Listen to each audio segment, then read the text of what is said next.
Attention, pur classique, chef-d'œuvre qui a dû changer la vie de plein de monde, c'est mon cas à moi.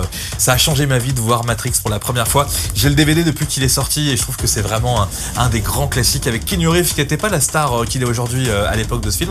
Il était connu pour Speed, mais vraiment Matrix a changé sa vie et sa carrière. Il y a Laurence Fishburne, il y a Carrie-Anne Moss aussi dans les personnages principaux de ce film qui raconte une histoire incroyable et improbable. On suit au début des pirates informatiques un petit peu, puis on se rend vite compte que le monde dans lequel on vit n'existe pas, c'est la matrice, c'est un monde imaginaire qui a été créé pour mettre la civilisation humaine en esclavage et on va vraiment prendre beaucoup de plaisir à passer du monde réel au monde imaginaire tel qu'on peut le voir dans Matrix. La manière dont c'est mis en scène aussi, ça participe vraiment à ce que nous on peut imaginer de ce monde totalement irréel.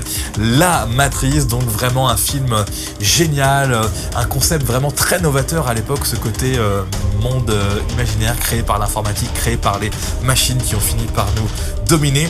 Il existe des suites que j'aime pas du tout, je les ai vues une ou deux fois, mais je trouve vraiment que en fait ce film-là se suffit à lui-même. Les suites partent dans des univers trop lointains, trop complexes, on a trop voulu en faire surtout une saga qui veut dépasser ses propres limites. C'est pour ça que Matrix reste un petit film finalement presque intime, même si vous le verrez en regardant les images, le making of ou tout ce qu'on veut, on voit qu'il y a des moyens à l'époque, mais il y a surtout de l'intelligence, de l'originalité, une mise en scène juste décoiffante, de l'action, du kung-fu qui a été intégré aussi dans ce film. C'est juste un pur chef-d'œuvre, Matrix.